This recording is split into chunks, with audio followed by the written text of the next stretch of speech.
저는 오늘 여러분들이 이 한 시간이 여러분들에게 특별한 시간 되기를 바랍니다. 여러분들의 인생에 정말로 의미 있는 그런 시간이 되기를 기대합니다.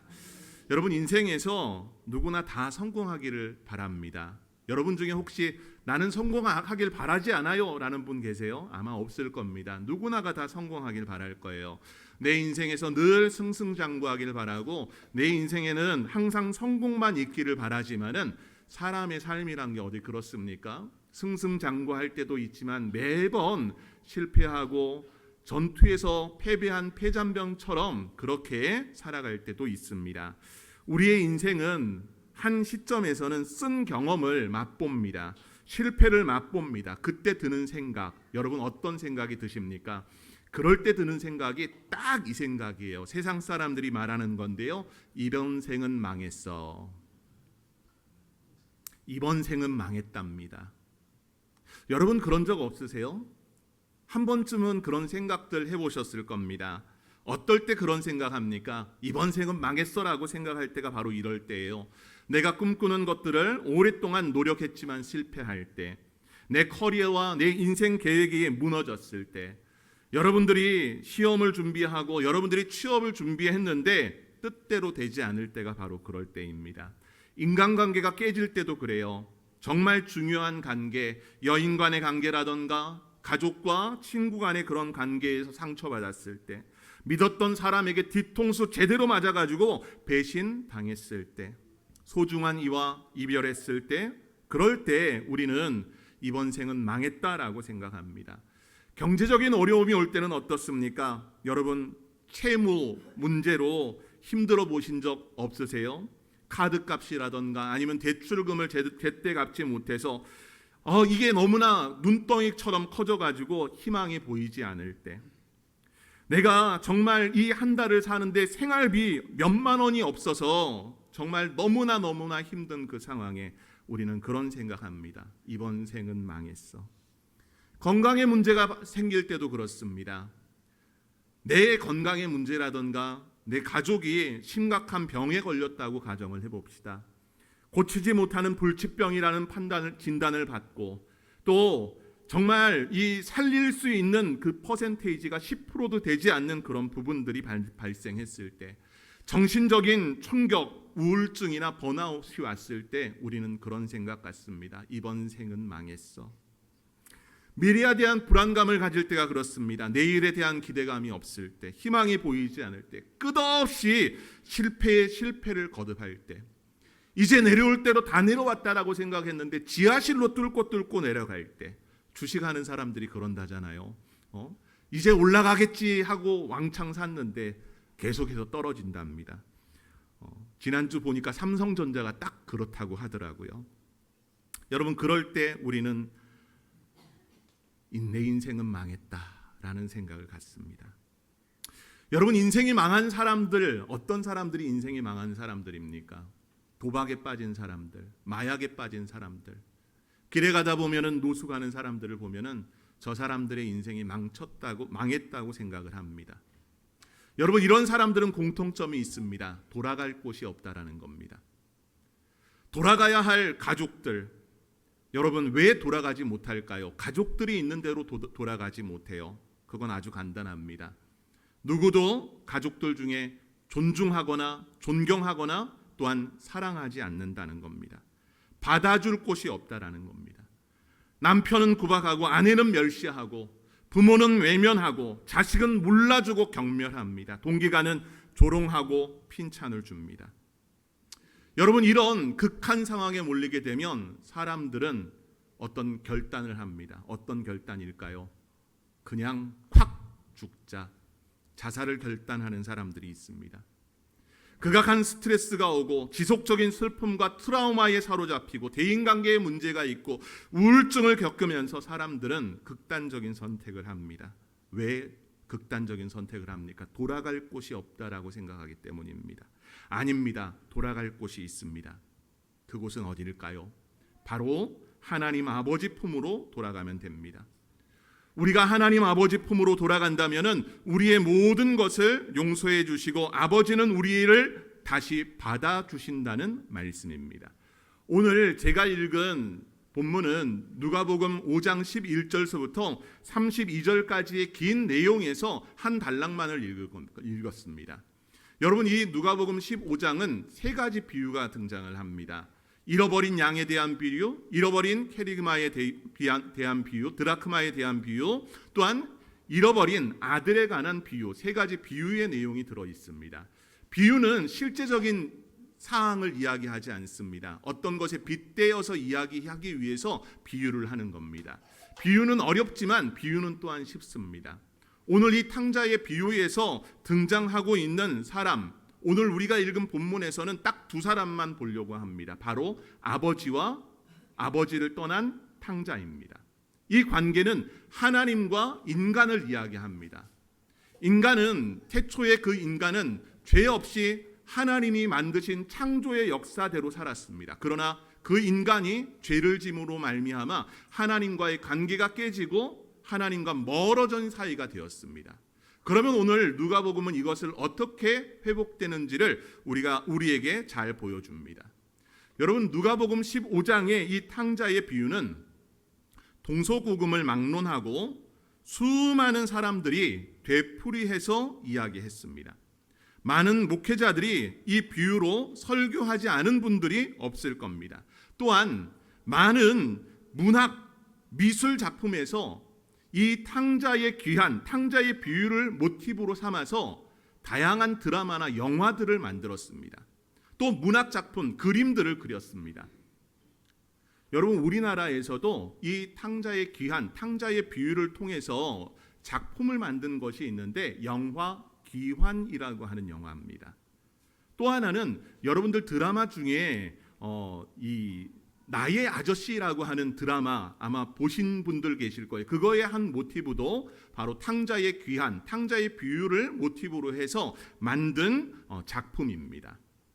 특별히 탕자의 귀환이라고 하는 렘브란트라고 하는 17세기 화가가 그린 그림이 있습니다. 이 그림은 굉장히 유명한데요. 우리가 마지막에 그림을 보게 될 것입니다. 그 그림 안에는 하나님의 무조건적인 사랑과 그 깊이를 잘 보여줍니다. 하나님과 인간 사이의 그것의 회복의 역사를 잘 담아낸 걸작 작품의 하나입니다. 자, 그러면 오늘 이 본문의 내용을 같이 이야기해 봅시다. 여러분, 오늘 이 본문에 아버지와 아들이 있는데요. 아버지는 매우 풍요로운 사람이었습니다. 그는 경제적으로 여유로웠고 많은 사람들에게 칭찬이 자자한 사람이었습니다. 그에게는 아들이 둘이 있었습니다. 장자와 차자. 이 두 아들, 한 아들은 정말 아버지에게 성심과 성의를 다하는 아들이었고 둘째 또한 그의 못지않은 아들이었습니다. 그런데 아버지에게 충격적인 이야기를 둘째가 합니다. 뭐라고 이야기하느냐? 아버지를 찾아와서 아버지를 떠나겠다라고 이야기를 합니다. 이곳을 떠나겠다는 겁니다. 여러분, 아버지가 아들이 떠난다고 했을 때 그 기분이 어땠을까요? 여러분, 자녀들 혹시 먼 곳에 떠나보내 보셨습니까? 아이들이 가까운 곳에만 가도 며칠 잠자고 온다고만 해도 여러분, 아이들을 향한 생각이 갑자기 눈물이 핑 돌 겁니다. 아이들을 만나지 못한다면. 여러분, 아이들이 만일 외국에 나간다라고 생각해 보십시오. 몇 년 동안 유학을 해야 되는 상황. 그러나 오늘날은 좀 괜찮지요. 여러분, SNS나 카톡이나 전화를 가지고 충분히 통화도 할 수 있고 영상으로 통화도 할 수 있는 그런 시대 아닙니까? 그런데 이 시대는 다른 시대입니다. 어디 먼 데 가면은 언제 그 아들을 볼 수 있을까? 아들의 소식에 대해 들을 수 없었던 그런 시대입니다. 그런 시대에 오늘 이 아들은 아버지를 떠나겠다라고 합니다. 여러분, 아버지를 떠난다는 것은 이 아버지에게 매우 충격적인 일이었습니다. 아들에 향해 끔찍한 사랑과 신뢰를 주었다고 생각했는데 아들 입장에서는 그 사랑과 신뢰가 와 닿지 않았던 것 같습니다. 그러니 아버지의 입장에서는 자녀가 떠나겠다고 했을 때 상당히 큰 충격이었을 거예요. 거기에 충격이 더해진 것은 뭐냐?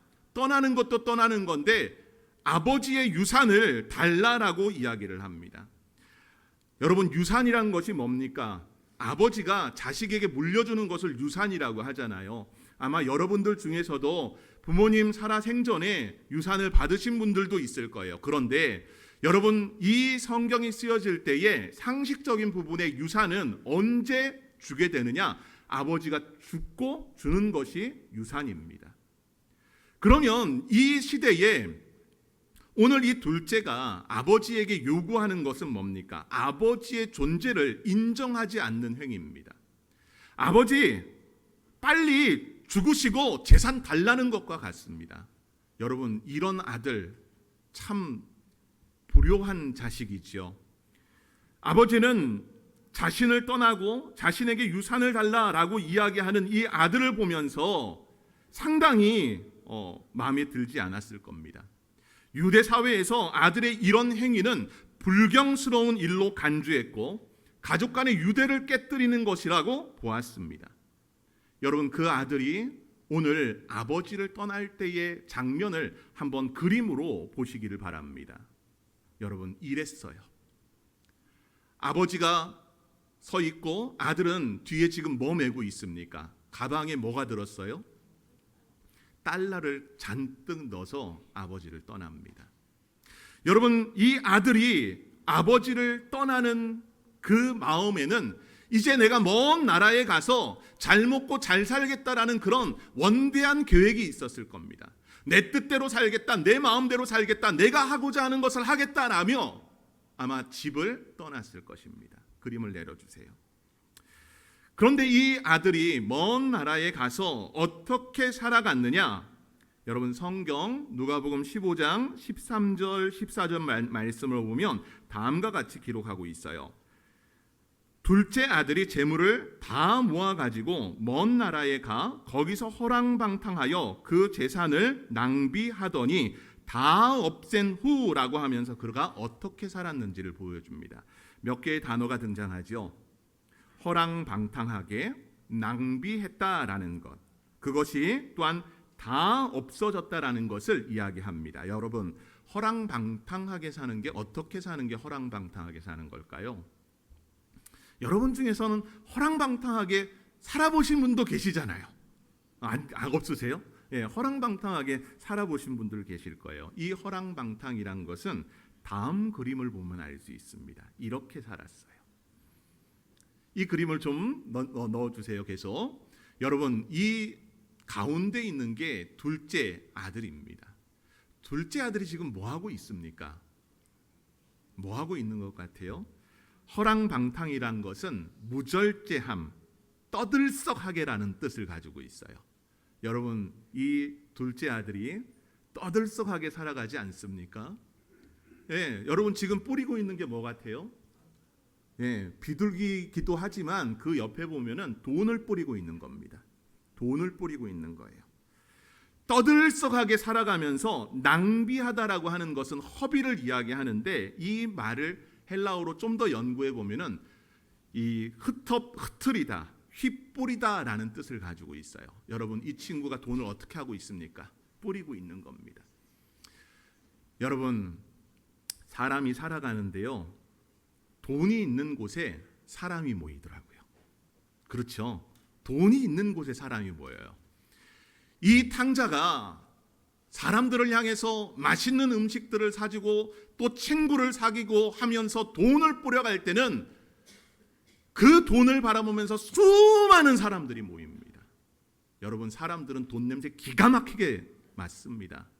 여러분, 그렇지 않으세요? 돈 냄새 맡는 그런 거 없으세요? 있습니다. 야야야, 어떤 주식 사면은 대박난대. 야, 비트코인 사봐. 아니, 구미 어디 개발한대, 땅을 사. 여러분, 이런 말들 얼마나 많이 합니까? 그런 말들 돈 있는 사람한테 합니까? 돈 없는 사람한테 합니까? 돈 없는 사람한테 그런 얘기 할 필요가 없어요. 어떤 사람에게 사람들이 붙습니까? 돈 있는 사람입니다.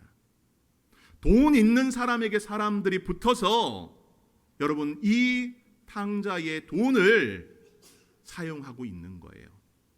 여러분, 이 친구가 이렇게 허비하며 살아가는데 결국 어떻게 됩니까? 여러분, 이 탕자는 자기 돈을 가지고 자기가 일을 해서 번 돈을 사용하는 게 아닙니다. 누구 것을 사용합니까? 아버지의 것을 사용하는 거예요. 아버지 것이 내 것인 양 마냥 사용을 하면서 휘뿌리고 많은 사람들에게 나눠주고 많은 사람들과 함께 먹고 마시고 자기를 위해 살고 있다라는 겁니다. 여러분 혹시 그렇게 살고 있지는 않습니까? 여러분의 인기를 위해서 여러분들의 관심 가는 것을 하면서 살고 있지는 않습니까? 그렇게 살아갈 때 무절제하고 정말 낭비하면서 다 없어질 때까지 그렇게 살고 있지는 않습니까? 여러분, 돈이 없는 곳에는 사람도 빠져나가기 마련입니다. 그림 내려주세요. 돈이 있는 곳에는 사람이 모이지만 돈이 없는 곳에는 사람들이 썰물같이 빠져나갑니다. 이게 사람들의 모습입니다. 여러분, 오늘 이 탕자는 한순간 거지꼴이 되고 맙니다. 여러분, 그의 인생이 어땠다라고 말하느냐? 본문을 보니까요, 14절 말씀에 그 나라에 크게 흉년이 들어 그가 비로소 궁핍한지라 가서 그 나라 백성 중 한 사람에게 붙어 사니 그가 그를 들로 보내어 돼지를 치게 하였는데 그가 돼지 먹는 쥐염 열매로 배를 채우고자 하되 주는 자가 없는지라 라고 말합니다. 여러분, 그림을 한번 봐볼까요? 이랬답니다. 여러분, 좀 전까지의 그림만 해도 많은 사람들이 몰려왔었고 또 많은 사람들이 정말 환호하고 찬사하며 돈을 뿌릴 때 환호했지만 이제 이 탕자의 모습을 봐보십시오. 그의 주변에 있는 것이라고는 돼지들 뿐입니다. 이 돼지들이 주는 열매, 쥐염 열매를 통해서 배를 채우고자 하지만 그것조차 주는 사람이 없었다라고 말합니다. 여러분, 유대인들에게는요, 먹는 것을 탐하는 장면은 최악의 비참함을 표현하는 장면입니다. 최악의 비참함. 여러분, 오늘 이 탕자는 쥐염 열매로 배를 채우고자 하지만 그것조차 없는 그런 상황, 최악의 비참함에 처해 있다라는 겁니다. 여러분, 인생을 살다 보면 딱 그래요. 내 뜻대로 살아갈 때는요, 내 눈에 기준에 맞춥니다. 그러면서 나도 저렇게 살았으면 좋겠다라는 마음들이 항상 있어요. 여러분, 오늘날 SNS 여러분 많이들 하십니까? 페이스북이나 또 인스타그램 이런 것 여러분 하시죠? 저도 이제 동일하게 합니다. 그런데요, 그런데 올라오는 사진들, 이 친구로 연결돼서 그 사람들의 사진이 올라올 때 매일같이 해외여행을 떠나고 매일같이 차를 바꾸고 좋은 집에 살고 또 좋은 카페, 명소를 찾는 사진만 매일같이 올리는 사람들이 있습니다. 그런 거를 볼 때 여러분 어떤 마음입니까? 상대적 박탈감 느끼지 못하세요? 쟤는 저렇게 사는데 왜 나는 이렇게 살아갈 수밖에 없을까? 여러분, 그런 생각 안 드십니까? 상대적 박탈감은 우리가 누구에게나 다 들 수 있습니다. 오늘 탕자는 아버지의 재산을 그렇게 허랑방탕하게 사용한 겁니다. 자신의 모든 것을 다 잃어버리고 나서도 여전히 갖고 있는 생각은 비교하는 마음이었을 거예요. 여러분, 그런 마음 없습니까? 저 사람은 아무것도 안 하는데 저렇게 잘 사는데, 고등학교 다니고 대학 다닐 때만 해도 쟤는 나보다 공부도 못했는데, 쟤네 집은 우리 집보다 어려웠는데 왜 쟤는 잘 되고 나는 안 될까? 이런 비교의식에 우리는 빠져 있지 않습니까? 그로 인해서 상대적 박탈감을 누리고 살아가고 있지는 않습니까? 여러분, 없어서 불행한 것이 아니에요. 없다고 생각해서 불행한 겁니다. 여러분, 여러분이 가진 것을 만족하고 있습니까? 아마도 만족하는 분이 없을 거예요. 하지만 여러분들은 엄청난 것을 누리고 있습니다. 오늘 이 탕자는 누구의 것을 가지고 사용했습니까? 아버지의 것입니다. 여러분, 이 세상에서 우리는 그런 부분에서 감사해야 돼요. 여러분, 이 세상을 살아가면서 돈을 통해 모든 것을 다 사고 모든 것을 팔고 할 수 있습니다. 만일 여러분들이 그런 것 하나하나를 만들어 써야 된다면 여러분 어떻겠어요? 여러분이 입고 있는 옷 돈 주고 샀지요. 근데 돈 주고 사는 것이 아니라 이 옷을 여러분들이 짜서 바느질 해가지고 만들어 입는다고 생각해 보세요. 감사가 됩니까? 여러분 얼마나 감사돼요. 오늘 하루 아침 식사를 하고 점심 식사를 하게 되는데 여러분 항상 그렇더라고요. 여자분들은 내가 해먹는 밥보다 남이 해주는 밥 먹는 게 훨씬 좋대요. 그렇습니까? 동의하십니까? 남이 해준 밥 공짜로 먹으면 그게 제일 편하대요. 예. 여러분 우린 그렇게 은혜를 누리면서 살아가고 있는 겁니다. 그 은혜 위에 하나님은 더 큰 사랑을 우리에게 더해 주셨어요. 세상이 누리지 못할 것들을 우리에게 더해 주셨다는 겁니다. 오늘 이 탕자는 모든 것을 다 허비하고 나서 뭘 압니까? 아버지께서 나를 얼마나 사랑하셨는지를 압니다. 모든 것을 다 잃어보니까 아버지의 사랑을 알겠다는 거예요. 오늘 이 탕자는 이렇게 말합니다. 우리가 18절 19절 말씀을 읽었는데요.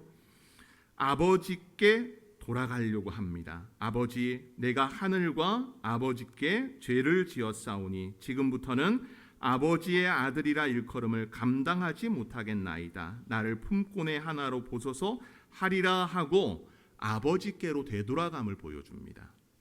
여러분, 오늘 탕자는 아버지께로 되돌아가려고 합니다.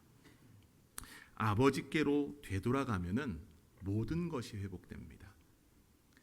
여러분, 되돌아갈 곳이 없는 사람은 극단적인 선택을 하고 되돌아갈 곳이 없는 사람이 정말 불쌍한 사람이에요. 하지만 돌아갈 곳이 있는 사람은 행복한 사람입니다.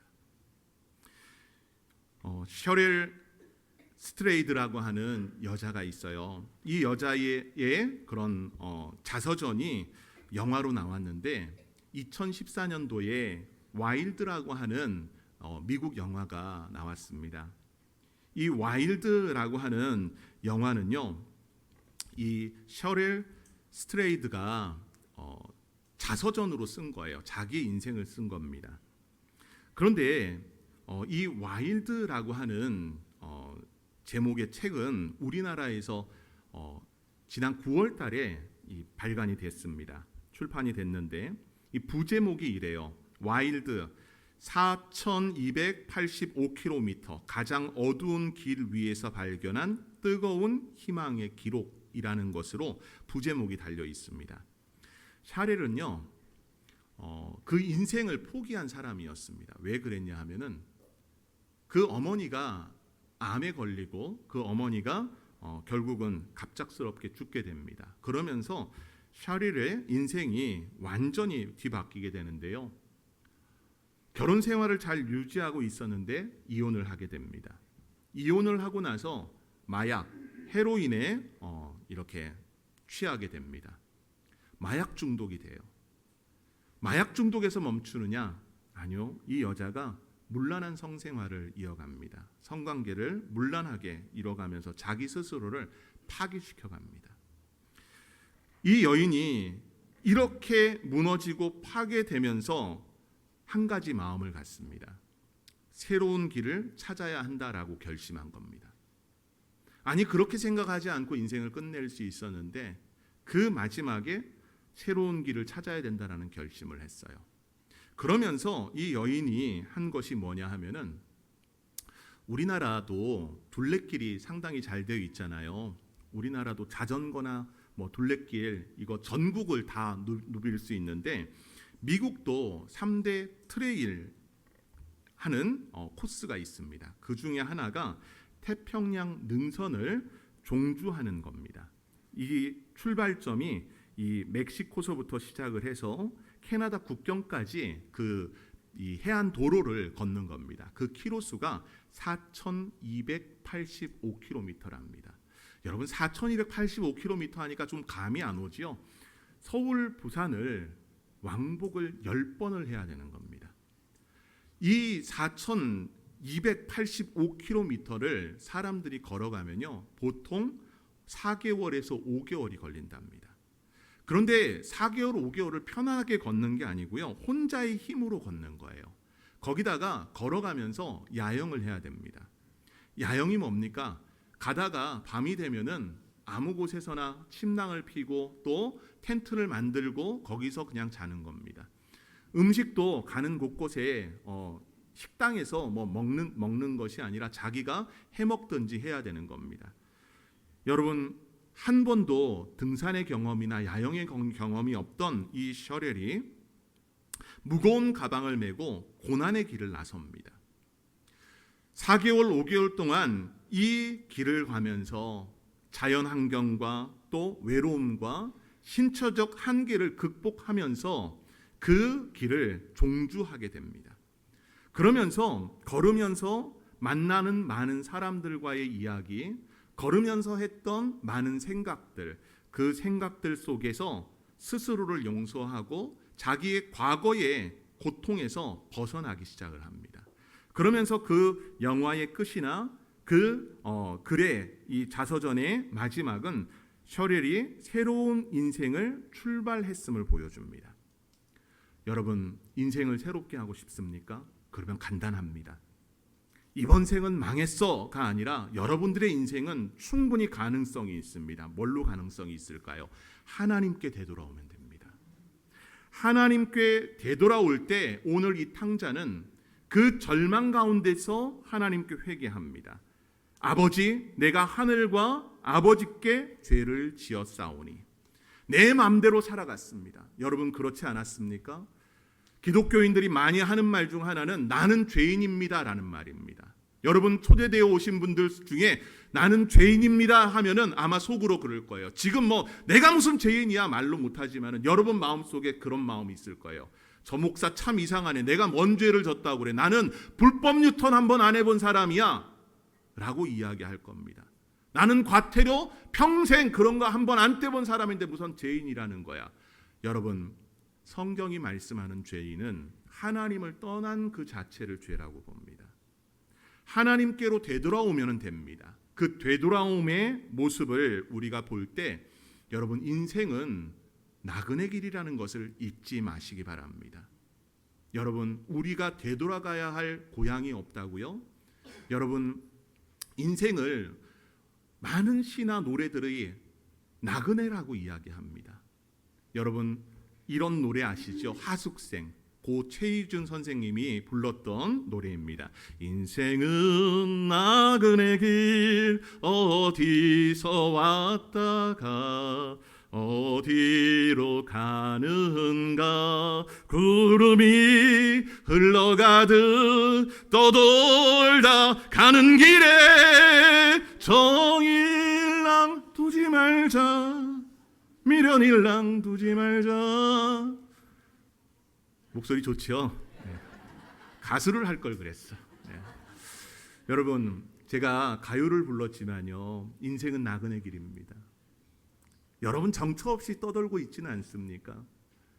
내가 목적지를 삼았는데 그 목적지는 여러분의 진짜 목적지가 아니에요. 여러분들이 돌아가야 할 곳은 본향이라는 곳입니다. 저는 그런 부분에서 고향의 부분을 한번 생각해 봤어요. 여러분, 고향 있으시지요? 나이가 들면은 고향 생각이 납니다. 저는 고향 생각이 참 많이 나요. 근데 제 아내는 아직 젊은지 고향에 대한 생각이 별로 안 난대요. 여러분, 고향, 저는 이 노래를 참 좋아합니다.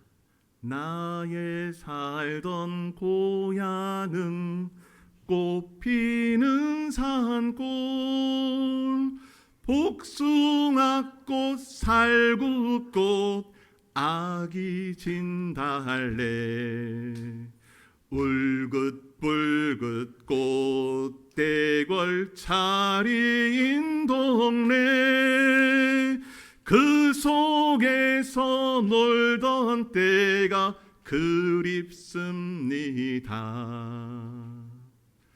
여러분 고향 생각 나십니까? 저도 고향이 그리워요. 저는 안동이 고향입니다. 어떤 분이 그러세요. 목사님 서울말 쓰시는데 서울 고향 아니세요? 맞아요. 서울이 제2의 고향입니다. 오래 살았으니까요. 그런데 고향 생각나면은 항상 고향에서 할머니 할아버지가 해주셨던 맛있는 음식들, 또 거기에서 개구지게 놀았던 기억들, 곤약이 생각납니다. 지금은 그곳에 가도 할머니 할아버지가 계시지 않으셔요. 여러분 그런데 고향, 우리가 진짜 가야 되는 고향은요, 땅의 고향이 아니라 성경이 말씀하는 하늘의 본향이라고 하는 곳입니다. 그 하늘의 본향, 여러분 오늘 이 탕자는 아버지께로 되돌아갑니다. 아버지께 되돌아갈 때 아버지는 어떻게 행하실까요? 성경을 보니까 이렇게 기록하고 있어요. 20절 말씀에 아직도 거리가 먼데 아버지가 그를 보고 측은히 여겨 달려가 목을 안고 입을 맞추니라고 말합니다. 여러분 아버지가 지금 달려서 아들에게 오는 거예요. 근데 이건요 유대 사회의 그런 문화적 관습을 보게 되면은 아버지 장로들은 뛰면 안 됩니다. 왜냐하면 체면을 구기는 일이기 때문입니다. 절대 뛰면 안 되는 거예요. 근데 아버지가 자기의 체면, 관습도 다 버리고 아들에게 달려가서 아들을 껴안습니다. 여러분 하나님께서는 바로 그렇게 죄인인 아들이지만 이 아들을 끔찍하게 생각한 가운데 체면도 관습도 중요하게 여기지 않고 아들을 안아주신다는 겁니다. 사진 한 장 볼까요? 이 그림은 렘브란트의 탕자의 귀환이라고 하는 1996년도 작품입니다. 이 그림 말고요. 네, 이 그림입니다. 이 그림은 빛과 어둠을 통해서 렘브란트는 빛과 어둠을 통해서 우리의 모습을 잘 보여줍니다. 이 그림에는 6사람 정도가 등장을 해요. 그림이 어둡기 때문에 잘 보이진 않으실 겁니다. 그런데 이 그림의 3사람을 본다면 빨간색 옷을 입은 아버지와 그 아버지 앞에 뒷모습을 하고 있는 아들, 그리고 그 옆에 서 있는 첫째 장자가 이렇게 이제 장자를 볼 수 있습니다. 여러분 이 그림은 인간의 죄와 회복 그리고 하나님의 무조건적인 사랑을 깊이 보여주는 그림이라고 말씀을 드렸어요. 우리는 이 형의 부분은 보지 않고요. 아버지와 아들, 이 탕자의 부분을 좀 보기를 원합니다. 그림을 좀 당겨줘 보세요. 네, 이 그림입니다. 이 그림을 좀 더 당기게 되면은 여러분 아버지의 모습을 보면요, 아버지의 인상이 얼마나 자비로운지를 볼 수 있습니다. 또한 이 아버지의 그 성격을 렘브란트는 그림을 그릴 때 손을 통해서 아버지가 어떤 사람인지를 보여줍니다. 손을 좀 더 당겨주세요. 확대해주세요. 손을 당기면은 여러분 손이 어떻습니까? 똑같습니까? 다릅니까? 좀 다르지요. 오른손은 굉장히 부드럽고 섬세한 그런 모습을 보여주고요. 왼손 같은 경우는 굉장히 강한 모습을 보여줍니다.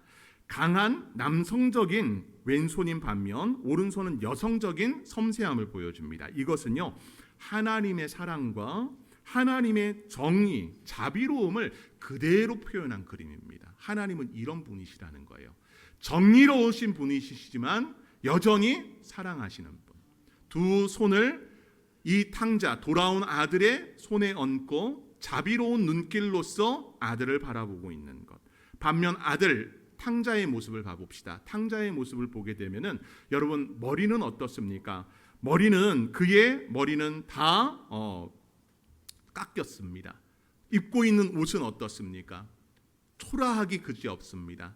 거기에 발을 한번 봐보십시오. 발을 보게 되면은 그가 신고 있는 신발이 하나는 벗겨져 있는 것을 보게 됩니다. 이는 세상 가운데서 모든 것을 다 잃고 빈손으로 돌아왔음을 상징합니다. 여러분, 여러분의 자녀가 저렇게 돌아온다면 어떻겠습니까? 받아주시겠습니까? 오늘 이 렘브란트의 그림은 하나님의 무조건적인 사랑과 용서를 보여주시는 겁니다. 그런 부분에서 이 탕자는 완전히 회복되고 은혜의 자리에 거하는 것을 볼 수 있습니다.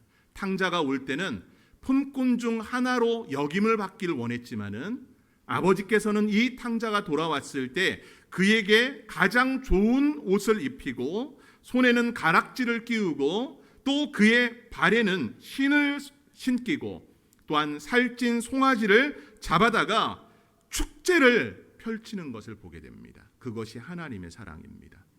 여러분, 여러분의 인생의 길도 이럴 수 있습니다. 내 인생은 망했다. 내 인생은 되는 일이 족적 없다라고 하면서 삶을 정말 내 마음대로 살아갔을 수도 있습니다. 이제 하나님께로 되돌아온다면 얼마든지 하나님은 여러분들을 받아주신다는 겁니다. 무조건적인 사랑, 무조건적인 용서, 그 속에 은혜와 회복을 더하심. 저는 여러분들이 오늘 초대되어 오신 분들이 정말 이런 은혜가 있었으면 좋겠습니다. 여러분의 힘으로 이 세상을 살려고 할 때는 여러분 얼마나 많은 실패를 경험했습니까? 얼마나 많은 낭패와 어려움들을 경험했습니까? 그러나 예수 그리스도 안에 있을 때, 아버지께로 돌아올 때 여러분들의 상처, 여러분들의 가장 가까운 사람은 헤아리지 못하지만 하나님은 헤아리십니다. 여러분들이 잘못한 일이 있다면 세상은 질책하고 손가락질하지만 하나님은 오히려 안아주십니다. 그 사랑 안에 거하는 믿음의 심령들 되길 원합니다.